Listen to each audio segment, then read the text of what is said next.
Growing up, in our tiny, isolated community in Ohio, we had this tradition. Every year, on the night of the autumn equinox, the elders would gather all the 16-year-olds at the edge of the woods. We were told it was a sacred, coming-of-age ritual, a way to show allegiance to our heritage. My older brother went, and when he came back, his eyes were just blank. He never talked about it. None of them did.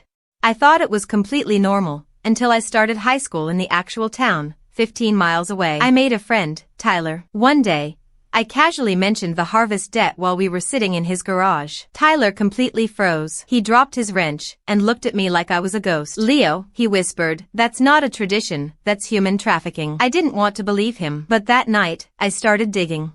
I found old newspaper clippings hidden in our local library. Our community wasn't preserving history. They were using us as unpaid, forced labor for wealthy corporate farms across state lines. My 16th birthday was exactly 3 weeks away. I knew I couldn't run alone, not without my little sister, Maya. She was only 11, but they were already grooming her to take the oath. Every night, while the house slept, I packed 2 backpacks. I hid them inside a hollowed-out oak tree near the highway. I memorized bus routes, emergency shelter locations, and the exact phone numbers for the state police.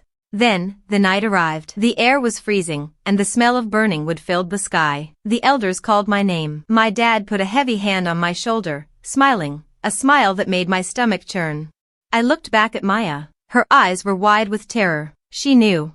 As we walked toward the dark tree line, I didn't head for the circle. I grabbed Maya's hand, and we ran. We bolted into the cornfields, the stalks slashing against our faces. Behind us, the shouting started. Flashlights cut through the darkness, scanning the rows. We reached the highway, throwing our bodies into the ditch just as a patrol car sped past, sirens wailing. Tyler had called them. We escaped, but every time the wind howls through the trees, I still look over my shoulder, wondering if they're coming to take us back.